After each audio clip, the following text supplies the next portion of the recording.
Ramapad Swami. We had Ramapad Swami here since Wednesday. Actually, I was wondering, like, why is our kirtan, like, now, where's the energy? And then I'm remembering, I think we've been pushing all the boys and pushing everyone so much these past few days that we've lost all of our energy. But yeah, Ramapad Swami, we had a program every day since Wednesday, and it was wonderful, actually, so wonderful. But this was inspired yesterday by these wonderful little children. So we're going to go to chapter 9 of the Bhagavad Gita. Can we hand out some Bhagavad Gitas? Is it possible? And it's nearing the end of the chapter. I don't remember the exact verse.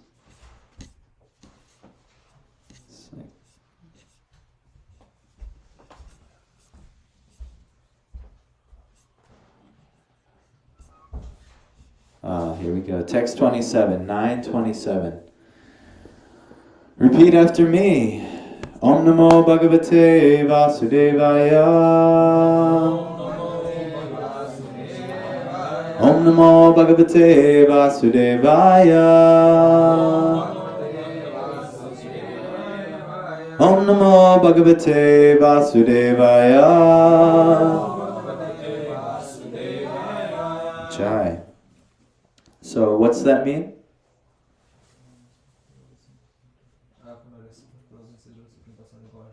Yes, and what's Vasudev mean? Yes, Vasudev is the son of Vasudev, which is Sri Krishna. And Bhagavad Gita was spoken by Sri Krishna. All, what? Vasu? I'm not exactly sure. Dev is God. As maybe, are the Vasus the directions? No, I don't know. Vastu, that's Vastu. Vastu, okay. So I don't know actually. That's a good. That's. Vasu means dweller or dwelling. Dweller or dwelling, and the God of all dwelling. So actually, it means Vasudev means all pervading, the all pervading God, the God within everything. So probably the God is making his dwelling everywhere. So it's a dual meaning. Om Namo Bhagavate Vasudevaya is that all pervading Supreme Lord. And then also Krishna, who is that all-pervading Supreme Lord, taking personality and giving us teachings, which is Bhagavad Gita. So, very good though. So, text 27. The kids said that this was their favorite verse. They memorized the whole 9th chapter of Bhagavad Gita, and they recited all the shlokas. And they said this was their favorite verse to memorize. So I was like, okay, we'll do class on this today. This will be nice. So, Yat karoshi yadashnasi Yat juhoshi dadasya Yat tapasyasi konteya Tat kurushva marapanam Yat karoshi yadashnasi Yat juhoshi dadasya Yat tapasyasi konteya Tad kurushva mararpanam. Okay, a boy and a girl do it now. What's it? Turn the volume down. Yat korosi yarashnasi. Yat karoshi yarashnasi. Yat juhosi darasiyat. Yat juhoshi dadasiyat. Yat tapasyai kontaya. Yat tapasyasi konteya. Tat kurusva mam arpanam. Tat kurushva madarpanam. And a lady.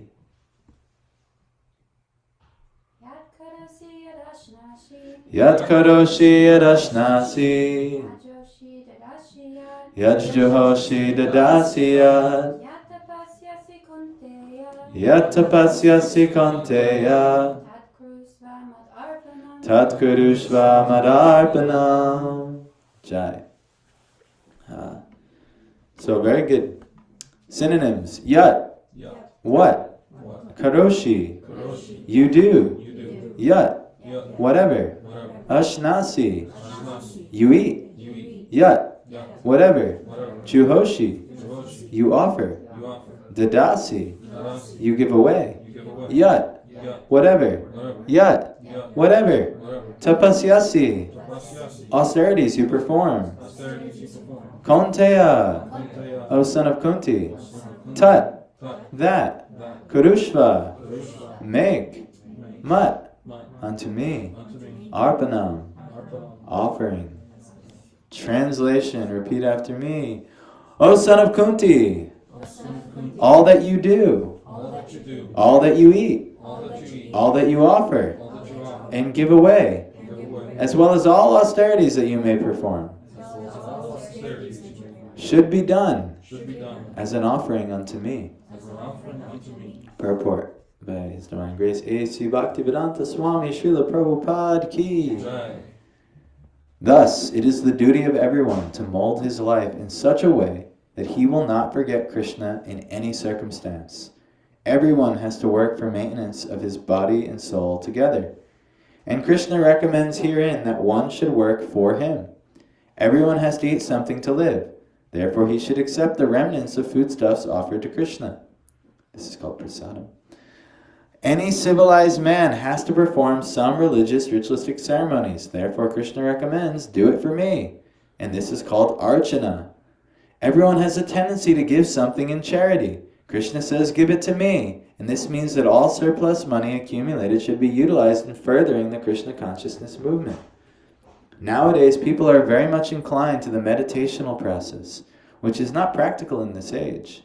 But if anyone practices meditating on Krishna 24 hours by chanting the Hare Krishna mantra around his beads, he is surely the greatest yogi, as substantiated by the 6th chapter of Bhagavad Gita. You can go to page 1, and we'll do the pranam prayers to the gurus, all the way back up to Krishna. Om Jnana Timirandasya Jnananjana Shalakaya Chakshurun Militam Yena Tasmai Shri Gurave Namaha Shri Chaitanya Manobishtam Stapitam Yena Bhutale Svayam Rupa Kadamayam Dadati Svapadantikam Vandeham Shri Guru Shri Yuta Parakamalam Shri Guru Vaishnavamscha Shri Rupam Sagrajatam Sahagana Raghunatham Vitam Tam Sajivam Sadvaitam Savadutam Harijana Sahitam Krishna Chaitanya Devam Shri Radha Krishna Padam Sahagana Lalita Shri Vishna Panditamscha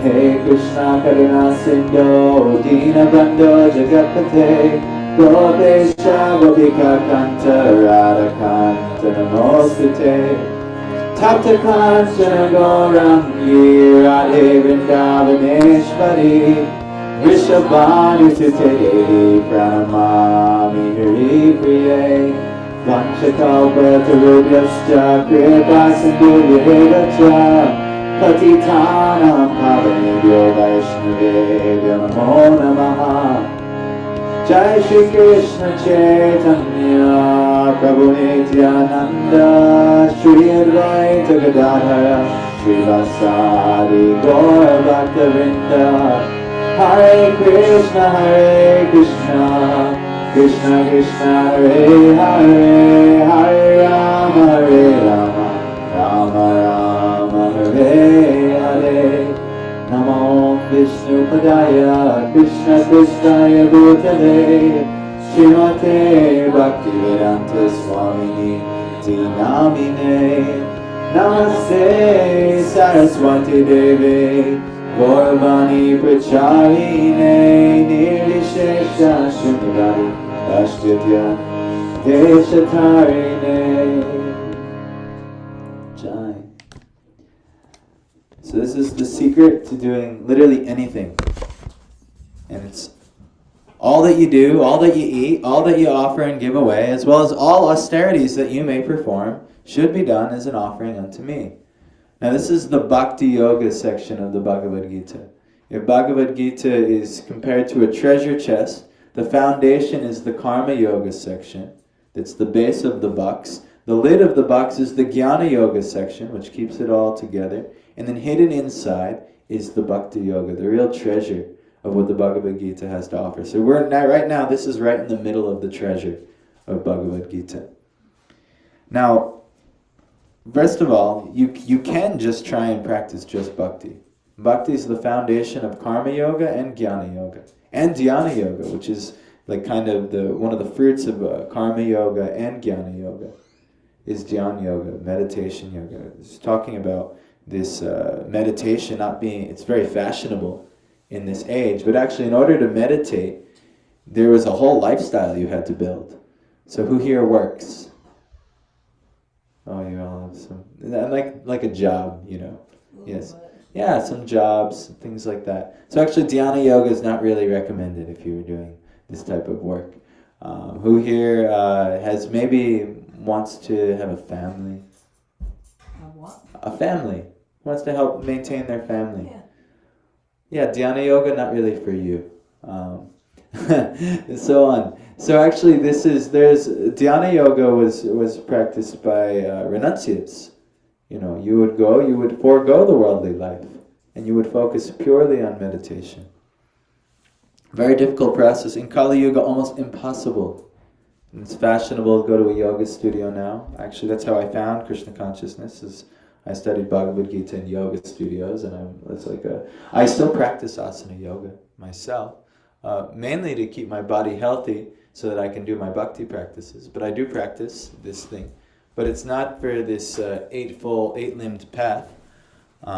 It's just not. It's practically impossible in Kali Yuga, unless maybe I could leave my wife, maybe I could leave you guys, and I could head for the mountains, and probably have to go to a different country because America doesn't let you do that. Actually, you got to really be off the grid. Anyhow. But Krishna is giving the secret of Bhakti Yoga. Arjuna was floating the idea in the beginning. I don't want to fight. I don't want to do this duty. I actually would rather go to the forest and be like a brahmana or like a dhyana yogi. He was floating this idea. So Krishna teasing him. He's like, "Oh, you want to be a dhyana yogi? No problem." So he gives the whole yoga process for starting with karma yoga. Your activities. What activities do you do? Okay, find a way to offer your activity to the Lord in some way. So usually that means all activities have a result, right? So when you go to your job, what's the result that you usually get?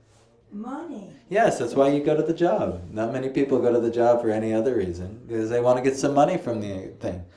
So a lot of people who are great karma yogis, they'll use the fruit. They won't be attached to the fruit. They won't think this is now for my enjoyment.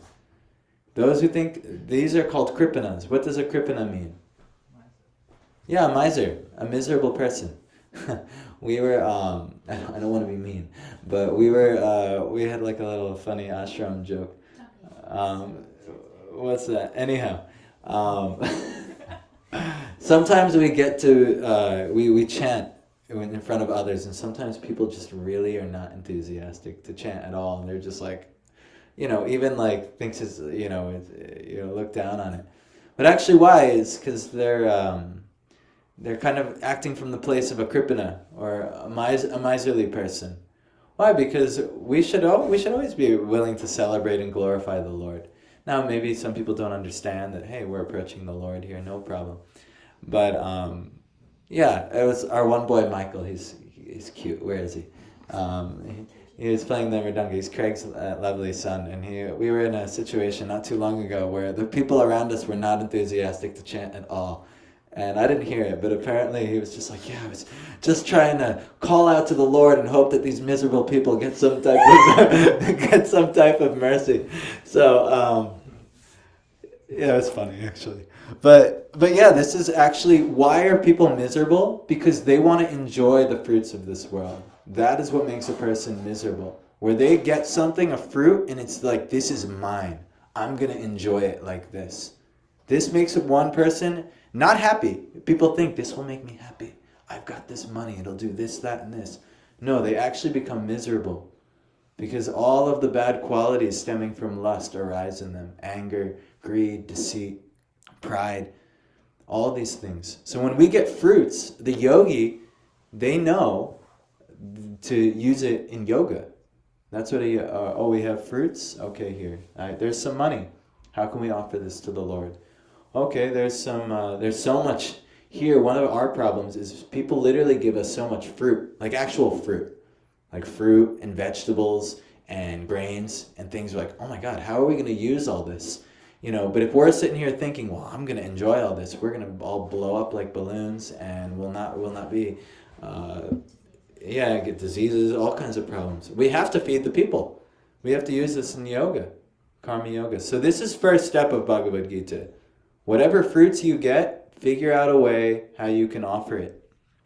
Actually, that's what Krishna is talking about here. And by doing this, you won't be so attached to the material world. People are so entangled in the material world. Why? Because they're chasing after their fruits. Unfortunately, it's because they're miserly. But really, though, if we want to actually be happy, if we want to actually do something worthy of our lives, we have to get over this miserable condition of being selfish and think, this is for my enjoyment. I'm doing this. And, like there's a popular kind of Western axiom, just treat yourself. Just treat yourself, You deserve it. You deserve it. Treat yourself, Everyone is telling you, always treat yourself. They're just pretty much saying, like, yeah, be miserable. Go ahead, be miserable. They're not realizing they're saying, but that's actually the mentality that's going to make us miserable. Not to live selfishly. The Vedic way, Krishna's way, is to live for the welfare of all others. Use our fruits for the welfare of others.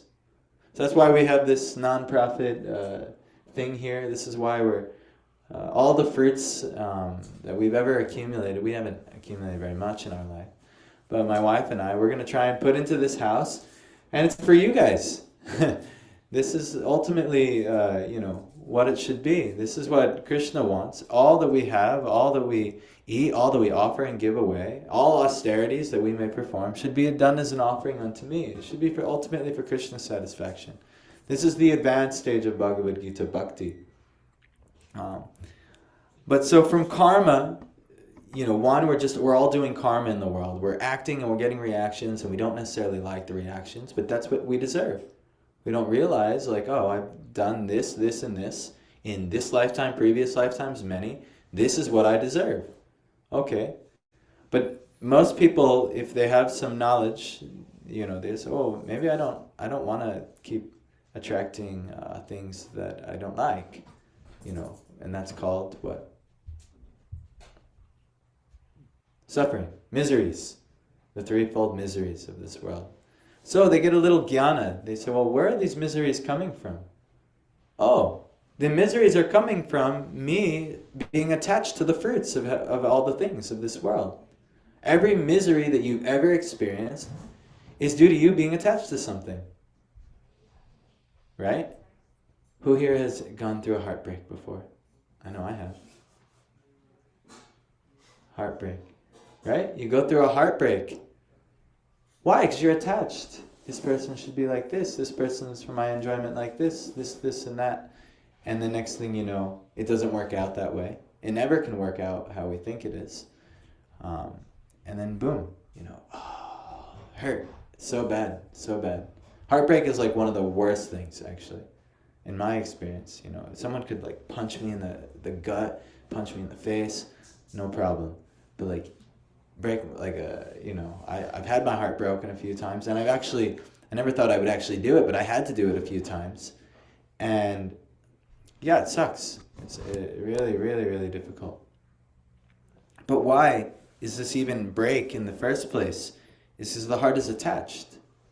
The heart is very attached to this person, or another thing that you might become impoverished. You might have some wealth and then you lose all your wealth.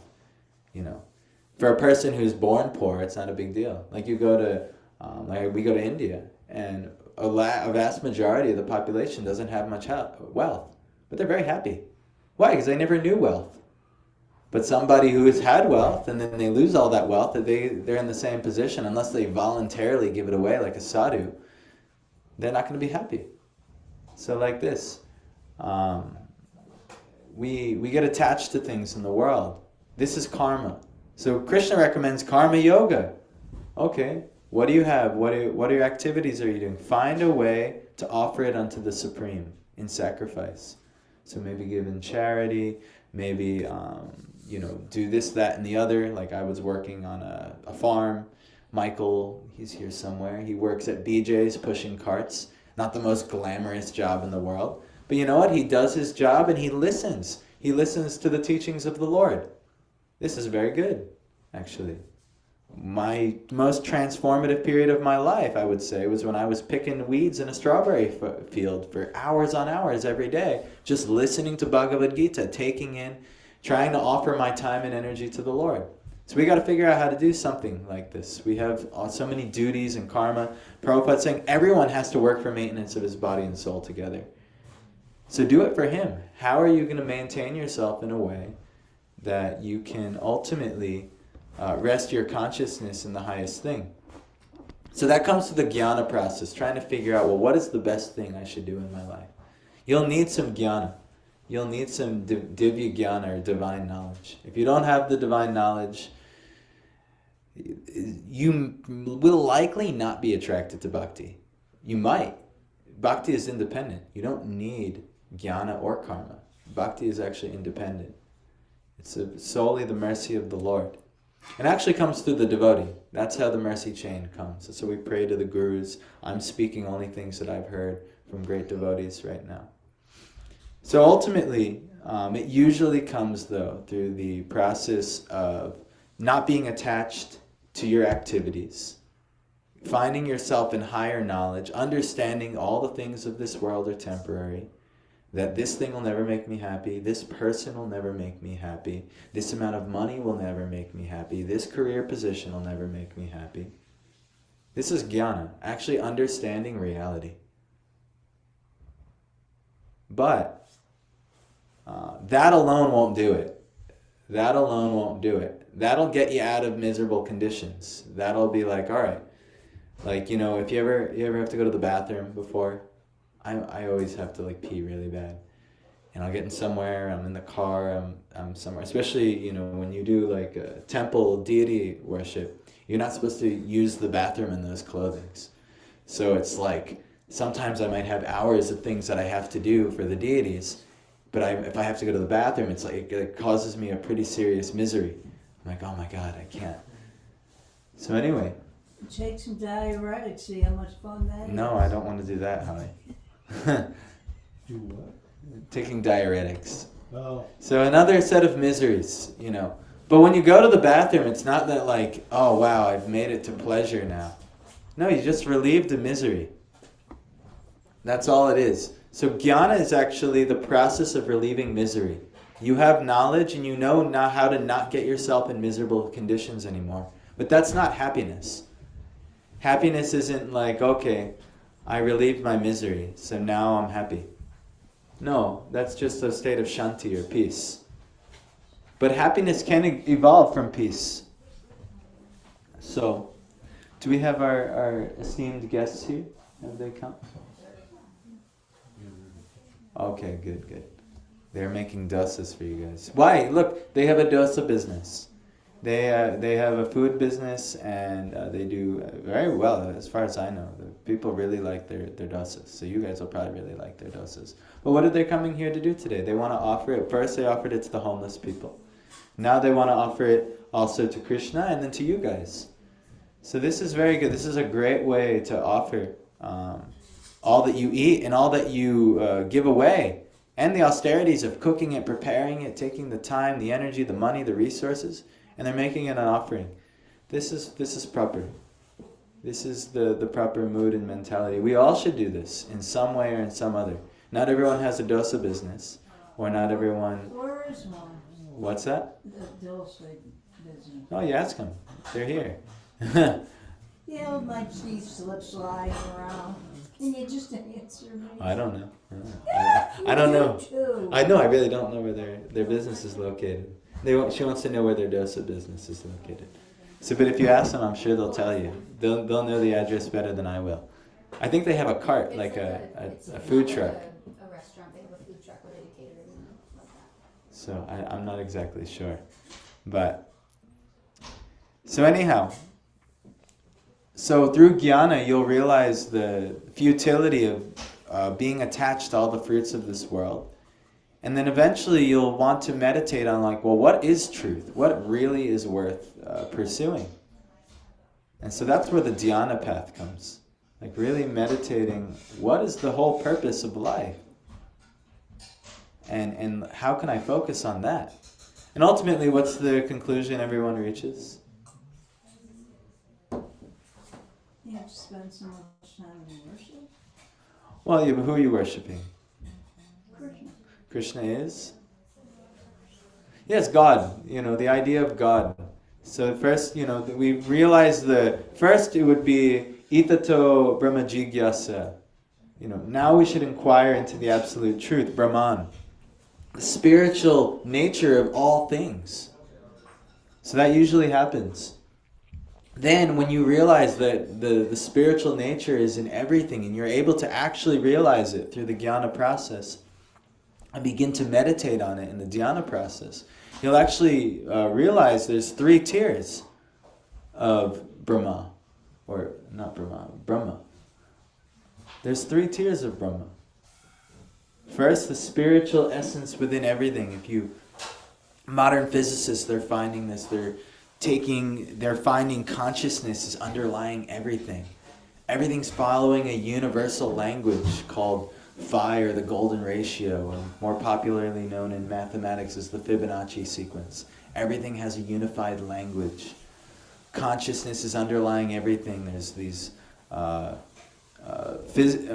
very popular physics experiment. Parth is a physicist here, so he could explain it better. But the double slit experiment, where they found that consciousness is what's driving reality. It's amazing. So this is kind of like a Brahman realization.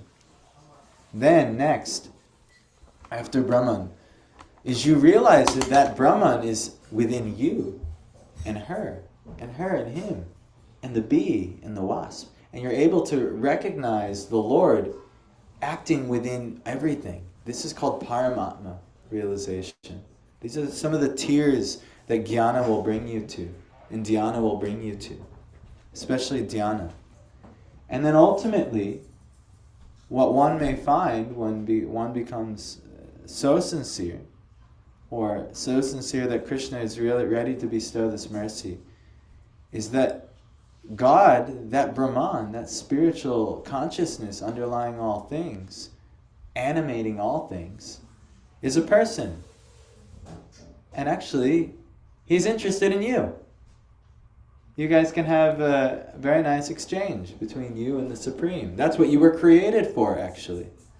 So Bhagavad Gita, one of the conclusions is that we are part and parcel of this Supreme Person.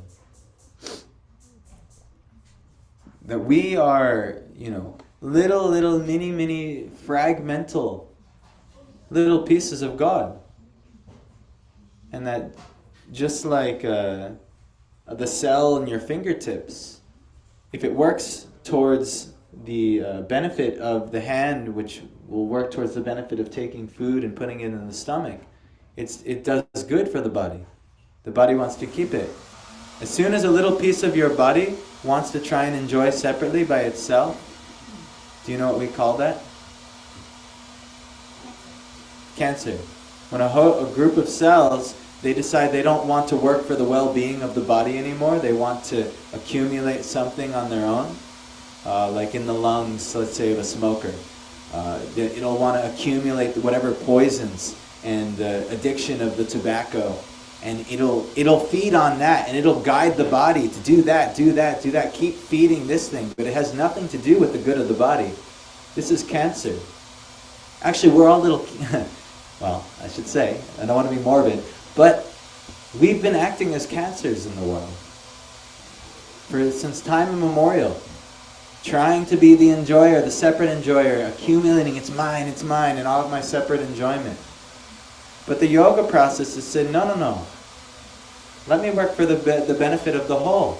And who is the whole? We realize it's the personality, it's Bhagavan. This is bhakti. This is the conclusion. Oh, it's 108. And now we just got to the conclusion of bhakti. The time is 108. So we just got to the conclusion of bhakti. This is the ultimate conclusion of Bhagavad Gita. And now we're right in the heart of the conclusion. So Krishna is trying to take us to pure bhakti right now. But unfortunately, we're conditioned otherwise. You know, I was kind of just joking, but not really. How we're kind of conditioned towards being cancerous a little bit. What's that mean? We're conditioned towards trying to selfishly enjoy the world and all things of the world, and not ultimately give them to Krishna, in which we'll enjoy so much better. Do you think the cancer cells in the body, the tumor that forms when it's ripped out from the host, do you think it enjoys? No, it can't enjoy. It actually has to be removed. So actually on the battlefield of Kurukshetra, there were many, you could call them cancers. The actually analogy that's often given is weeds. Many weeds, they want to take and steal all the nourishment from the proper crops, the crops that benefit others, like the Pandavas, and the side of righteousness, the side of Dharma. That's what Dharma is about, doing that which is good unto others.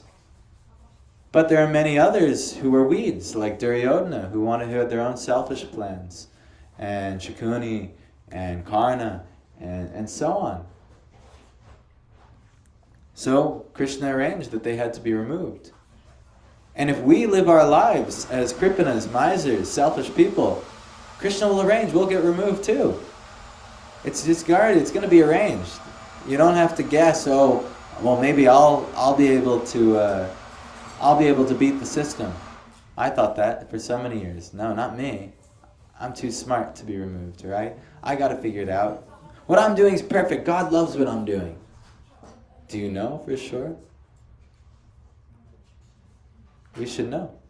Krishna tells us exactly what he likes, what he loves, what to actually do. Good chance, if you don't know, you're not doing it. It's a great secret, actually. Only a very few people get to do. When Arjuna saw Krishna's universal form in the 11th chapter, and Krishna reveals this giant, massive form in which all things are emanating from him, and Arjuna realizes this reality, he gets very frightened. And he says, "Who are you?" And do you know what Krishna says? Someone tell me. Time I am, I'm Kala. I'm Kala. Is it Kala or Kala? Kala. I'm Kala. Time I am, the destroyer of the worlds, and I've come to destroy all people. And except for you, the Pandavas, everyone on this battlefield will be destroyed by me. This is the nature. All that we're trying to attach and enjoy and make our lives utilize for, Krishna's come to destroy that. He's going to destroy it. Don't get attached to these things. Ultimately, either you do so willingly, lovingly, which is the recommendation, or he'll steal it all with death. You cannot stop it. Impossible. So anyhow, do so lovingly. It's worth it. Why? He has our best interest. If we understand Krishna's position, why he is time, why he's come to destroy us, it's for our good. He also says earlier in the Bhagavad Gita, in the verse, Dehinosmin yatha dehe, yovanam komaram yovanam jara, and I won't remember the rest of it.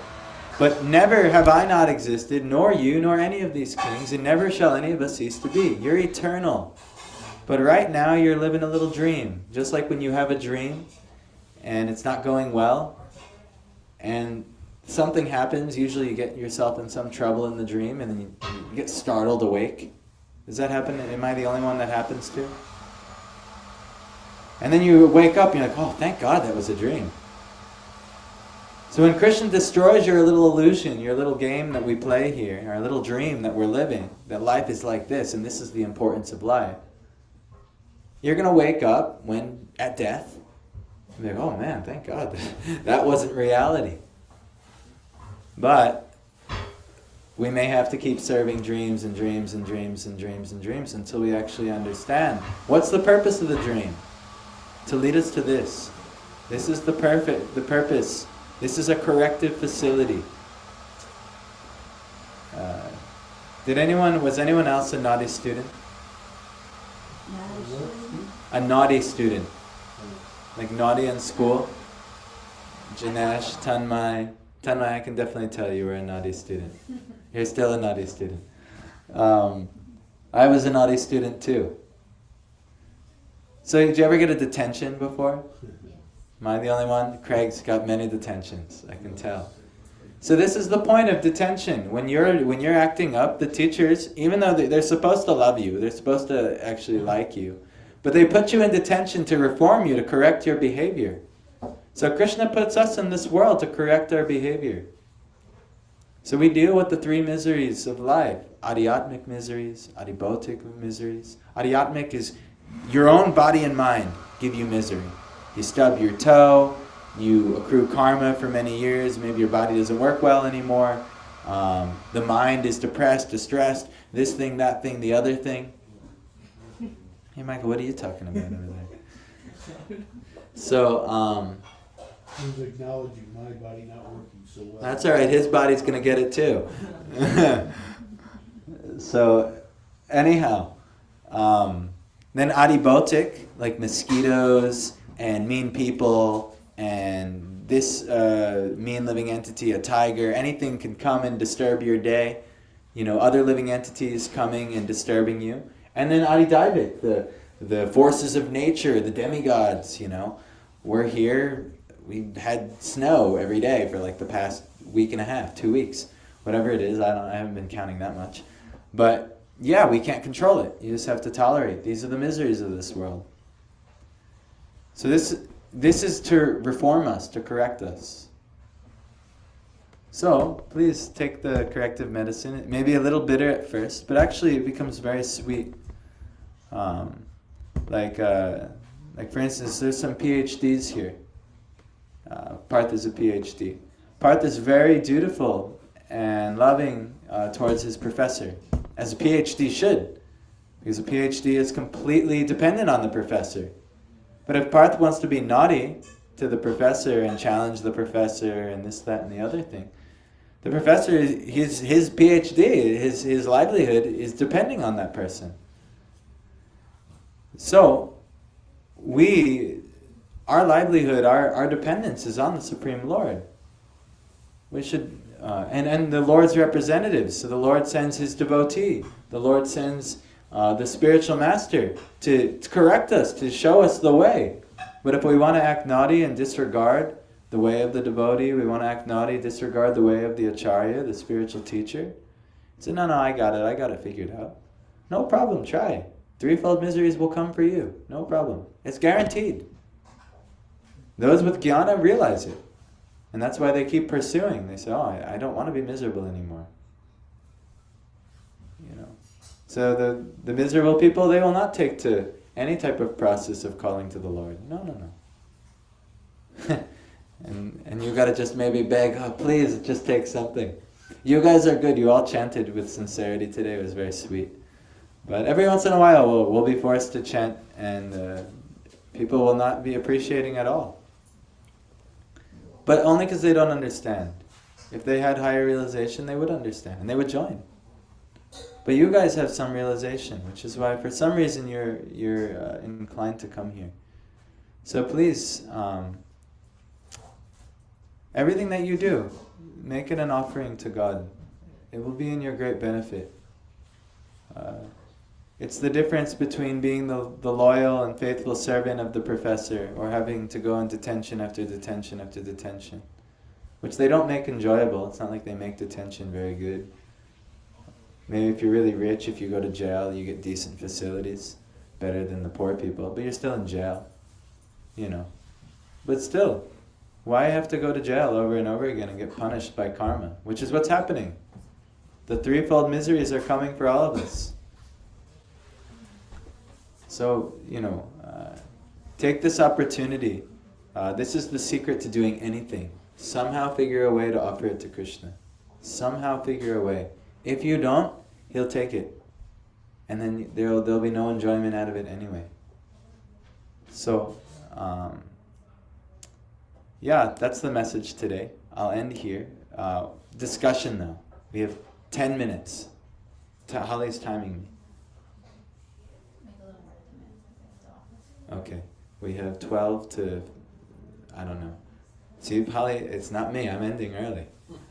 The Krishna always arranges so that people have to see a little bit more. Someone say something. What's that? My wife has something, which I'm quite nervous about. No, you were talking about like, I don't remember exactly when you were saying this, but you were talking about how actually Krishna's also interested in us. It's not just like, it's a one-way kind of thing. It's a relationship. But that's hard to think of sometimes. Like, oh, actually, like, God is also interested in me, even though I'm like so tiny, but still, like, He wants a relationship. Because in this like kind of materialistic, mundane world, the relationships that we're most, meditating and trying to be pleasing in is usually like that of like with significant others or family or friends or something like that. And so we spend so much time trying to be pleasing to them, to try to be maybe attractive to them, to try to be, be in some type of loving relationship with them. So most of the time it's like, okay, this is like my material life, and then I have like a little bit of my spiritual life. But really it's kind of like we have the spiritual life and we have this deep relationship with God, even though we're not remembering it. And really then the temporary life, those relationships actually aren't nearly as important. But just from conditioning, we have this idea that those are like the very prominent, time-consuming relationships in this life. So how do you shift, that perspective? You'd have to come out of the illusion that this is the relationship's worth. Like me and you, we have a husband and wife relationship. But, as you can see, I'm not always so pleasing as a husband. And sometimes, where, the vice versa may happen, right?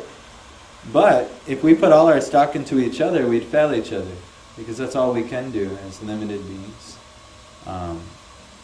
But if you have knowledge, all relationships will let you down eventually. And if they don't, if they're wonderful the whole life, you'll lose them. They'll die, or you'll die. So, ultimately, we have to understand what is the eternal relationship. What's the real relationship here? Lifetime after lifetime. Does anyone remember who your brother was in the past lifetime that you had? How about your mother, your father, your wife? How about your kids? Some people might have some glimpse of past life thing, but very rare, and mostly no, or if they say they do, they're likely lying. So, but it's possible, no problem. But yet we put so much stock in these relationships. Who's my friend group? Who is my boyfriend, my girlfriend, my wife, my husband, my kids? But ultimately, this is a temporary arrangement. But always, throughout that whole thing, it was always between you and God. Except you haven't been looking. He's been looking. He's very interested in us looking back. But, since we don't want to look back, He's like, all right, here's a world. You can pursue your desires. I mean, this world is what it gives us the facility to pursue our desires. The Satanic Credo, does anyone know Satan? You heard of this? Is this familiar to the Indian population? Satan. In the West, we've been conditioned to fear the ultimate enemy of God.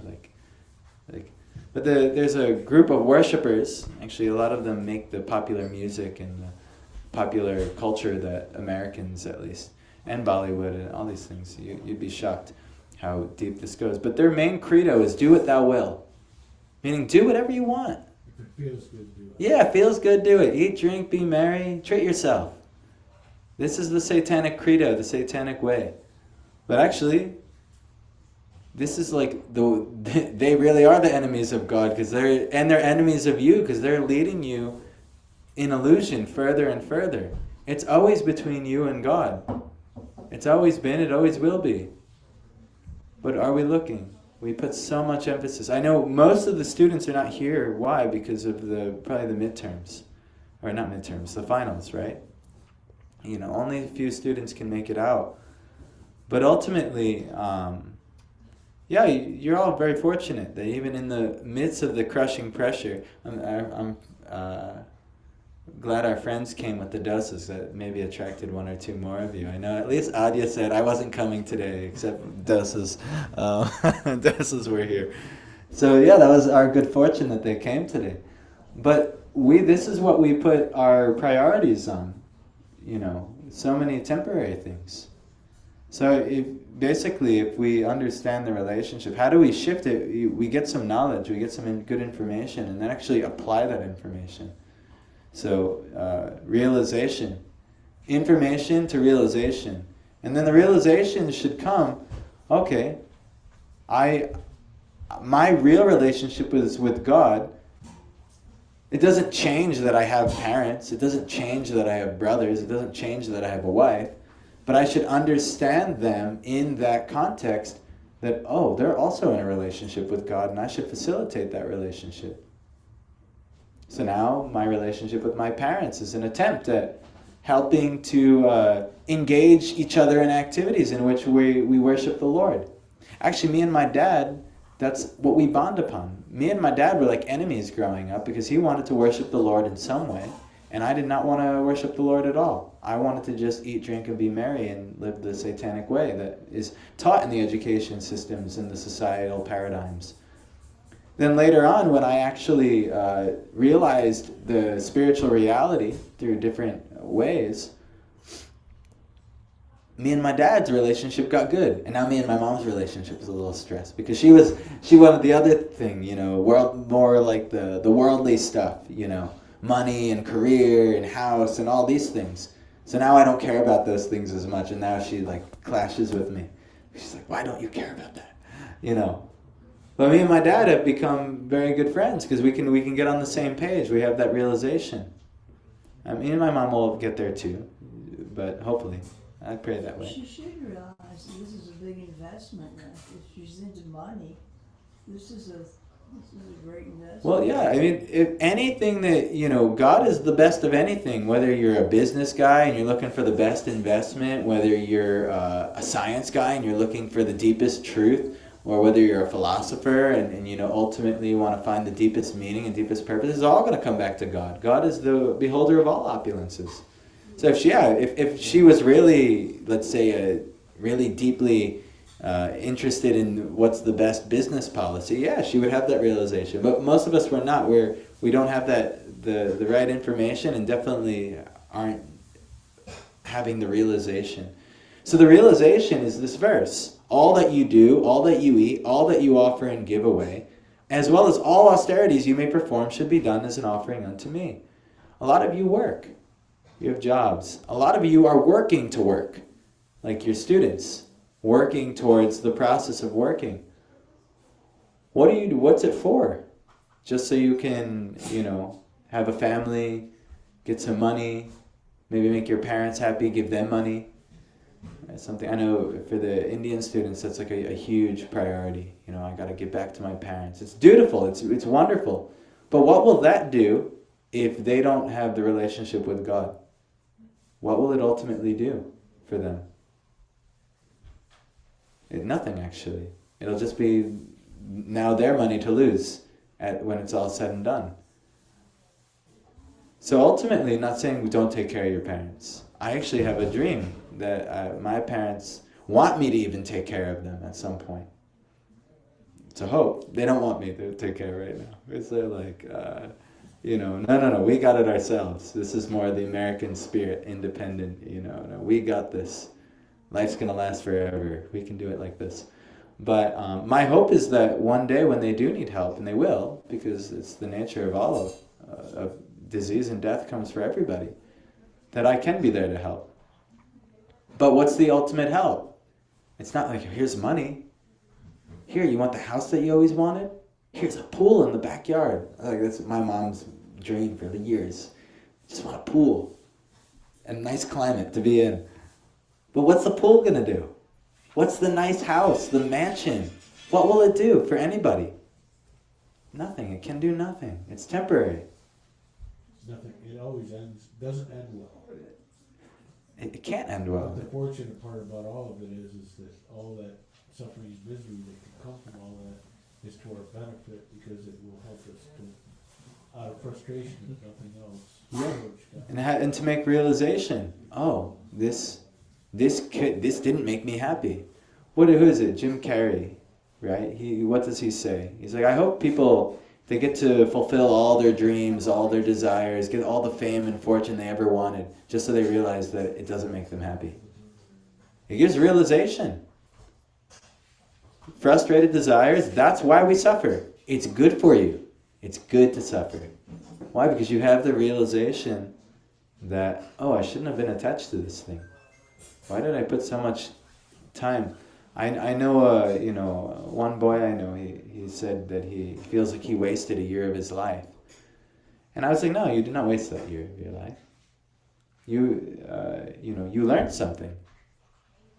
A lot of times we, even if we do waste our time or just, it bore no fruit, we work so hard towards something and it literally, like for me, man, I put so much time and energy into being a yoga teacher. And it really bore no fruit. I tried everything to like be a yoga teacher and all these things. And who knows, it's still possible. I still have all the certifications. I met my wife through teaching yoga, so there is a fruit there. But anyway, I tried to, be this thing. But ultimately, Krishna never let me do it. Instead, he has me doing this, which is also a yoga teacher, but this is completely different other than what I trained for. And I spent so much of my time, energy, life doing. But I had a great set of realizations from doing that. So anyway, one more discussion point. Mukund, is it offered? Is it ready? No. What's our timeline? Okay. Well, I know the actual time. I'm looking on the computer. What's our timeline so that everyone could eat dosas? Can someone find out? Yes. So, yes, good. This is good idea.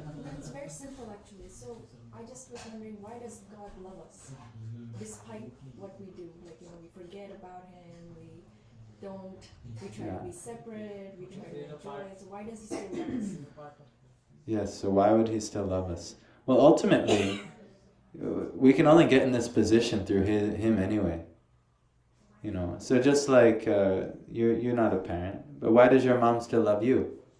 You did so many things against, your mom's judgment when you were a kid. You were naughty, you were this, that, and the other thing. But you were never naughty.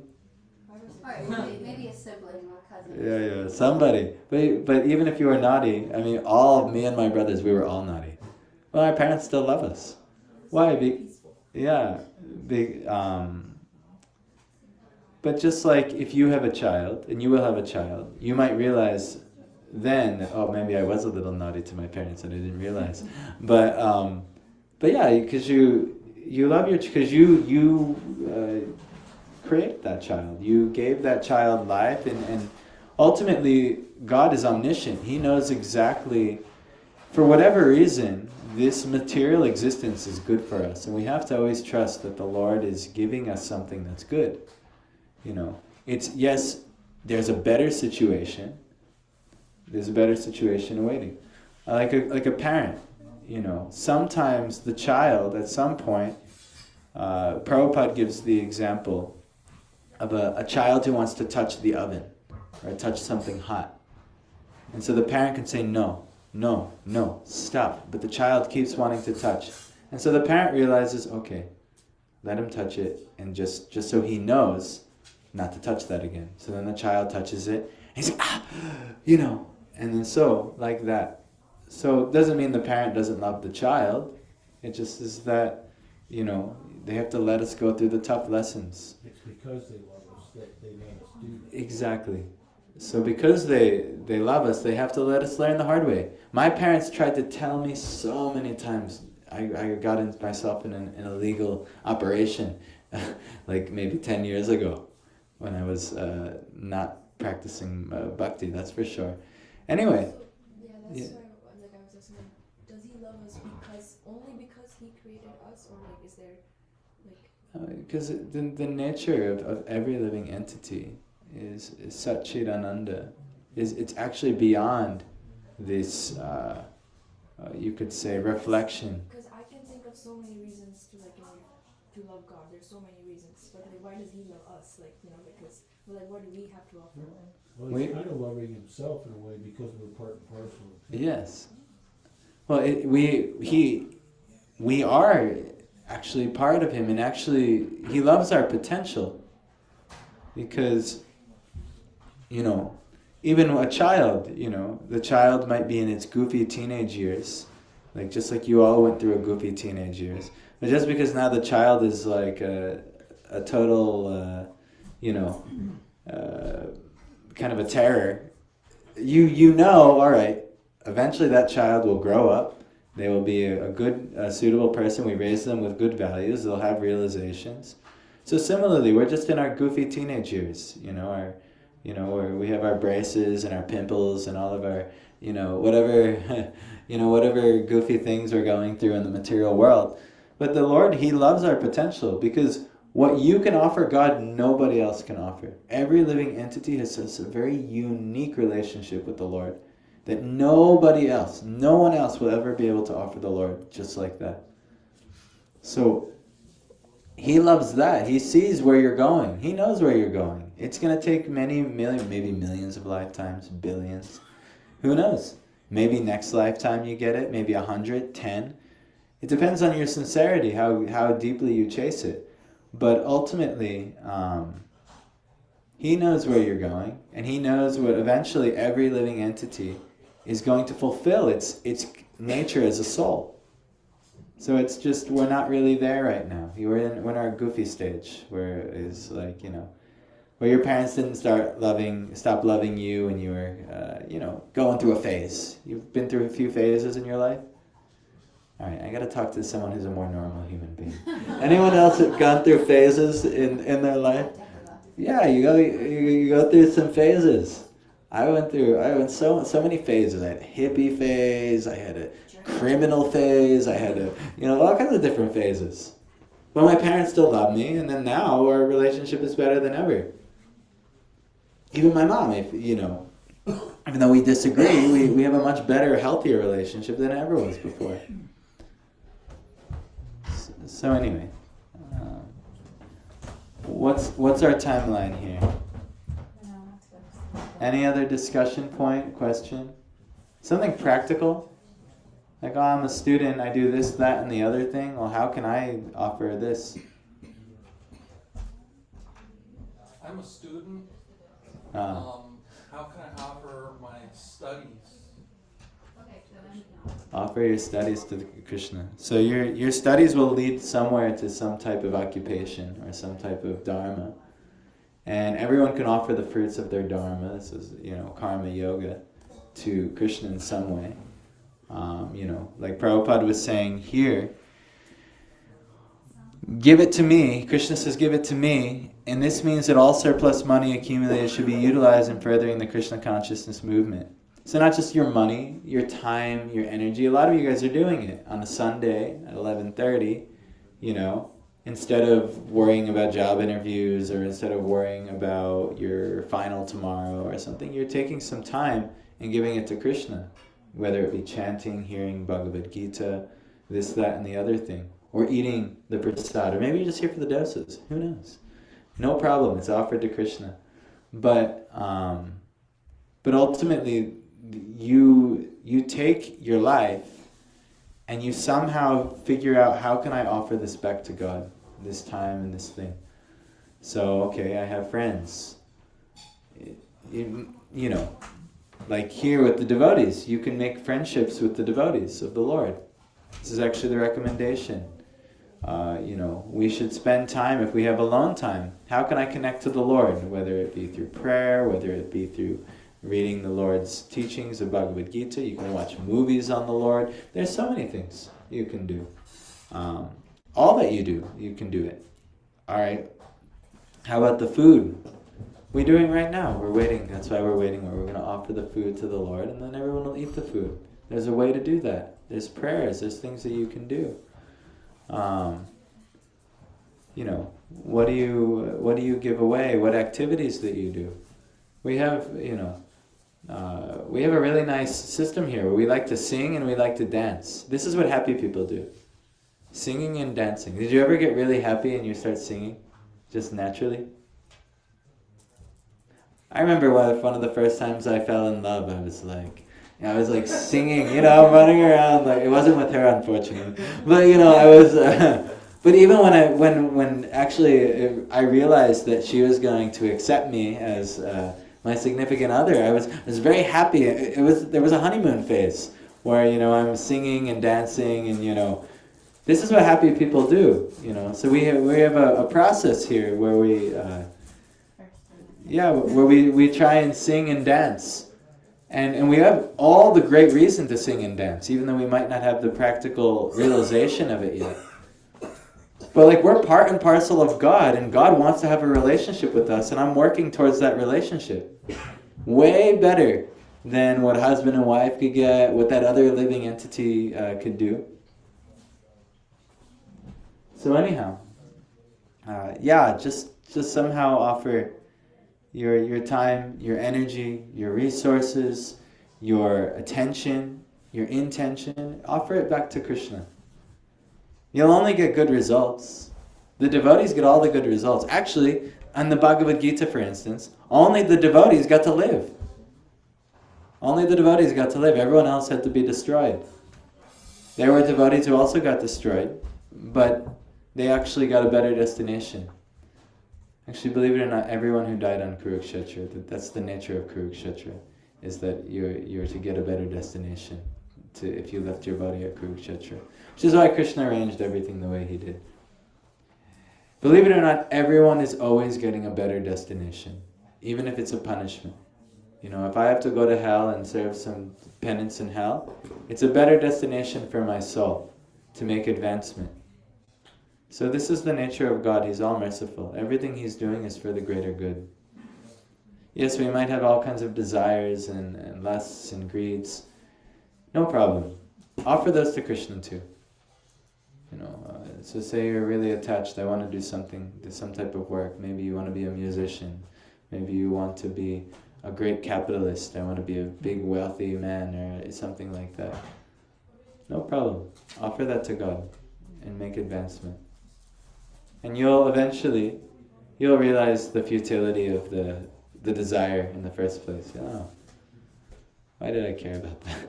Okay, no problem. But offer it to God, no problem.